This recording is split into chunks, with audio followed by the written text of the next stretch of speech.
The title of the topic is Network-Based Worm Defense. सबसे पहले इस टॉपिक के ऑब्जेक्टिव्स देखते हैं. इस टॉपिक को कंप्लीट करने के बाद student would be able to describe the working of network based worm defence. इस टॉपिक में यूज़ होने वाली जो फिगर्स हैं, जो मटेरियल है, they have been taken from William Stallings book with the title network security essentials applications and standards. The book was published in 2014. जो detection of the presence of malware can occur in a number of locations. वो आप क्या कर सकते हैं, जो malware counter measures host base भी हो सकते हैं और नेटवर्क बेस भी हो सकते हैं.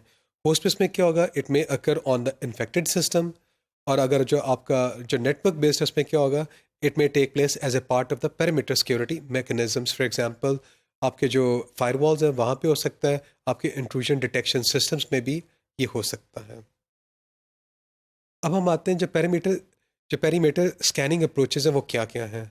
In this case, the antivirus software is located on an organization's firewall and intrusion detection system. तो एंटीवायरस जो का सॉफ्टवेयर है यहाँ पे लोकेटेड होता है.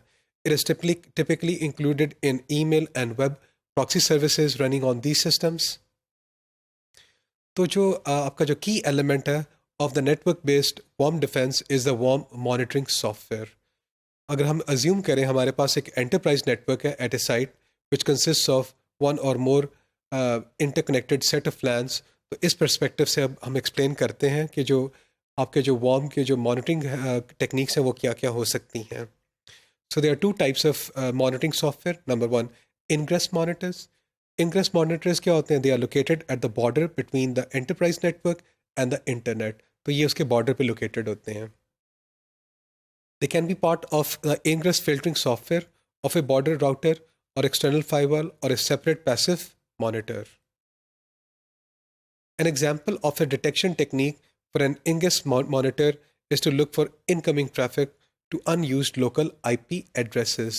तो आप क्या कर सकते हैं, जो आपकी incoming traffic आ रही है और वो उसकी destination क्या है, वो IP addresses, वो local IP addresses जिनको आप use नहीं करना चाह रहे, तो वहाँ पे ingress monitor एक अपना रोल प्ले कर सकता है. तो वहाँ पे डिटेक्शन की जा सकती है. फिर आते हैं जो हमारा जो second type of monitoring software है वो है ईग्रेस मॉनिटर्स. जो ईग्रेस मॉनिटर्स होते हैं, this can be located at the egress point of individual LANs on the enterprise network as well as at the border between the enterprise network and the internet.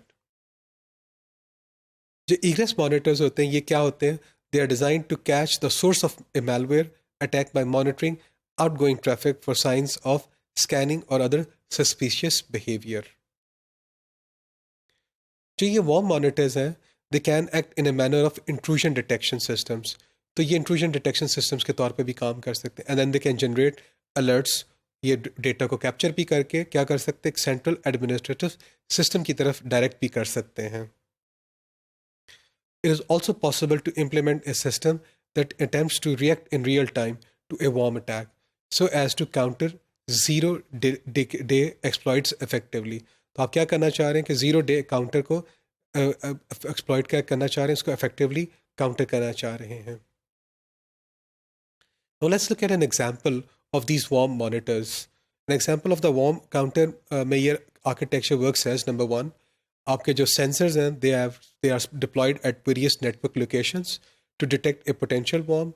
The sensor logic can also be incorporated in intrusion detection system sensors.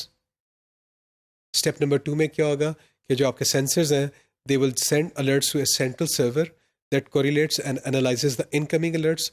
तो वो क्या कर रहा है, जो आपका central machine है वो क्या करेगी, ये जो अलर्ट्स आ रही हैं उनको वो एनालाइज करेगा, उनको कोरिलेट करेगा कि कहीं ये कोई अटैक तो नहीं जनरेट होने लगा. फिर वो क्या करेगा, the correlation server determines the likelihood that a worm attack is being observed and the key characteristics of the attack. तो वहाँ से उस डेटा में से क्या करेगा, उसको एनालाइज करने के बाद वो देखेगा कि कोई वॉर्म अटैक की लाइक्लीहुड तो नहीं अकर होने वाली. फिर स्टेप नंबर 3 में the server forwards its information to a protected environment, जहाँ पे वो क्या करेगा, the potential worm may be sandboxed for analysis and testing. फिर फोर्थ स्टेप में क्या होगा, the protected system test the suspicious software against an appropriately instrumented version of the targeted application to identify the vulnerability. Step number 5 में क्या होगा, the protected system generates one or more software patches and tests these patches. If the patch is not susceptible to infection and does not compromise the application's functionality, फिर system क्या करेगा? The system sends a patch to the application host to update the targeted application. तो अगर आप इस diagram को देखें तो इस डायग्राम में जो वॉर्म मॉनिटर्स हैं उनकी प्लेसमेंट दिखाई गई है. राइट हैंड साइड से हम स्टार्ट करते हैं तो हमारा इंटरनेट दिखाया गया है. इंटरनेट की जो कनेक्टिविटी है वो रिमोट सेंसर के साथ दिखाई गई है, हनी पॉट के साथ दिखाई गई है, पैसिव सेंसर दिखाया गया, फायरवॉल दिखाया गया. तो ये जो रेक्टेंगल है ये आपका क्या है? एंटरप्राइज नेटवर्क है. इसके अंदर फायरवॉल भी है, पैसिव सेंसर्स भी हैं, हनी पॉट्स भी हैं, कोरिलेशन सर्वर भी है, एप्लीकेशन सर्वर भी है. फिर आपका सैंड बॉक्स्ड एनवायरनमेंट है जो आपका रेक्टेंगल विद डैश्ड लाइंस दिखाया गया है. ये सैंड बॉक्स एनवायरनमेंट है. इसमें आपकी हाइपोथेसिस टेस्टिंग भी है, एन एनालिसिस है, फिर पैच जनरेशन है. तो सबसे पहले जो वॉर्म क्या करें, वॉर्म के लिए आप स्कैन करते हैं, आप इन्फेक्शन अटैम्प्ट करते हैं. फिर आपके पास क्या है? नोटिफिकेशंस जनरेट होती हैं कोरिलेशन सर्वर के लिए. कोरिलेशन सर्वर क्या करेगा? फीचर्स फॉरवर्ड करेगा. इन स्टेप नंबर 3 आपका जो सैंड बॉक्स एनवायरनमेंट है उसमें वल्नरेबिलिटी टेस्टिंग होगी एंड आइडेंटिफिकेशन होगी. फिर कोई पैच जनरेशन होगा, पैचेस आप जनरेट करने की कोशिश करेंगे. फिर आप अपने एप्लीकेशन सर्वर को अपडेट कर देंगे. इस टॉपिक में हम लोगों ने जो नेटवर्क बेस्ड वॉर्म डिफेंस है उसको डिस्कस किया है. The success of such an automated patching system depends on maintaining a current list of potential attacks and developing general tools for patching software to counter such attacks. तो इस topic में हम लोगों ने नेटवर्क बेस्ड वॉर्म डिफेंस को describe किया है.